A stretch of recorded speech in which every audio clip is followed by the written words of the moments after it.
I'm sure you all have heard about the wildfire incidents that is going on in the California, in the Los Angeles city.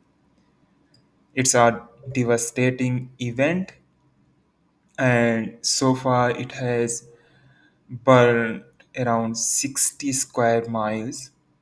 It's a huge, and it has destroyed more than 12,000 structures, including buildings, homes, and it has killed more than 25 pupils so far.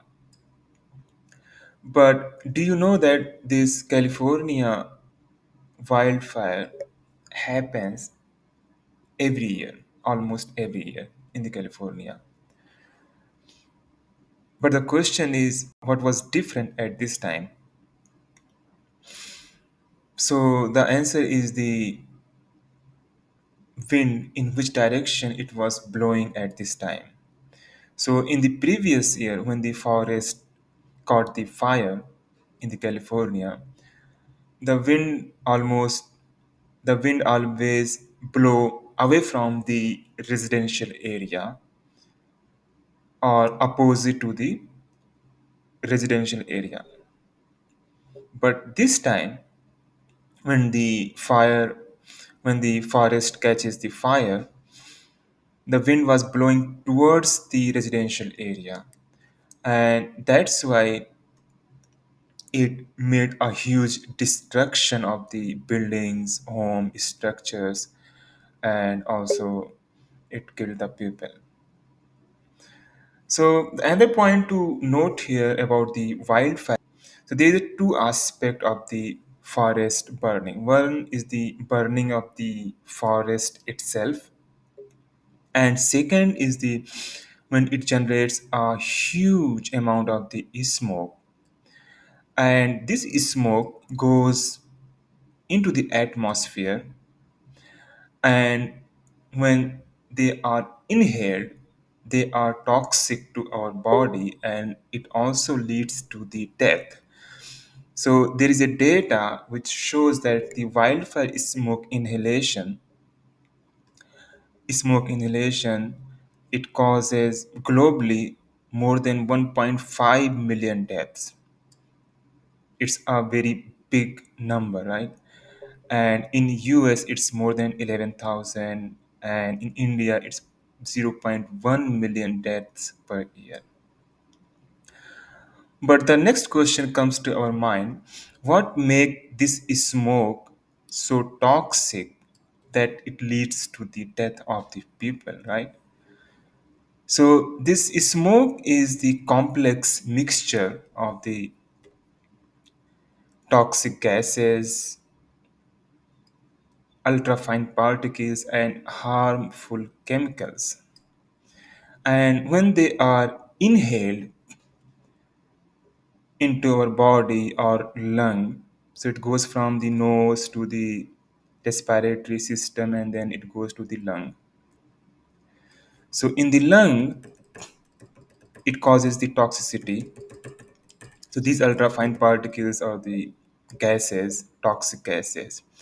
And these ultrafine particles, they also move or diffuse to the bloodstream. So, for example, here's a blood vessels. So it goes inside the blood vessels, and through the blood, it goes to the different organs, and where in different organs they causes the toxicity.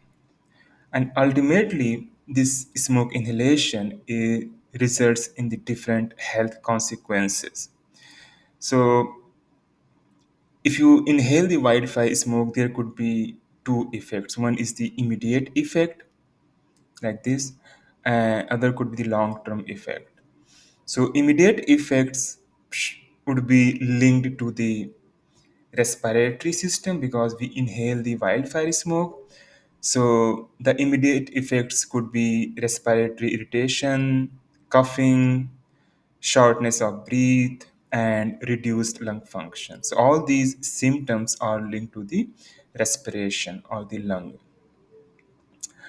Long-term effect or the long-term exposure of the wildfire smoke inhalation. For example, you are living in an area where the wildfire smoke is very common, for example, California or the Mexico area, New Mexico area, where they every year they see the few months of the wildfire smoke.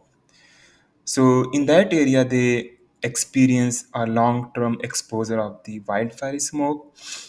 So this exposure leads to the different diseases, for example, respiratory disease, cardiovascular disease, and neurological disease.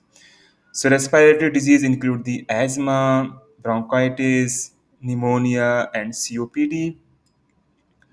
Cardiovascular includes the stroke, heart attacks, and the hypertension. And it also leads to the neurological diseases. So there is a report that the wildfire smoke inhalation leads to the dementia, and it also increases the risk of Alzheimer's disease. So again, the wildfire smoke inhalation leads to the immediate effects or the long-term effects. So long-term effects leads to the different diseases, and immediate effects are like the temporary effects, and that cause the respiratory irritation or coughing or shortness of the breath. So the next question comes to our mind is the what causes the forest to burn? So there could be two reasons. One is the natural, and second is the human made. So natural causes could include the drought, lightning, and the prolonged heat waves. So you can imagine a month of the summer in which the temperature is very high and the heat waves are blowing and the environment is very dry, and all these make a forest to very comfortable to catch the fire.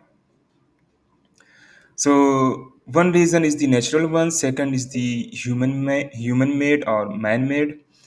So activities like the unattended campfire. So like, for example, you are doing the campfire and you leave the area without the extinguishing the fire. Arson is the if you deliberately burn a property or home and improper disposal of flammable waste. So it's also important. So I remember incident from the last year. So when a man pushed his burning car inside a valley, and this activity led to a huge forest burn in that area. So this is also important. That is the you should dispose flammable waste in a proper manner. So, what could be the solution to prevent the wildfire burns? So, it could be the individual action, we can use the technologies. So, individual actions again, we should avoid the outdoor fire activities during high risk weather condition like the summer month, and we should also maintain the fire safety in the campsite. And if you talk about the technology, so we all know about the AI is very common nowadays. So we can use the AI application to analyze the available environmental data for the real-time fire prediction or alerts. So we can know when the wildfire incidents may start.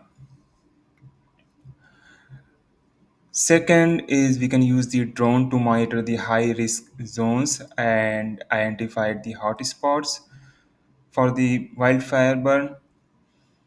And the last one is we can use the satellites to provide large scale tracking of the active fires. So again, we can use the individuals' actions and the technological advances to prevent the wildfire burns. With that, thank you so much for watching and see you in the next video.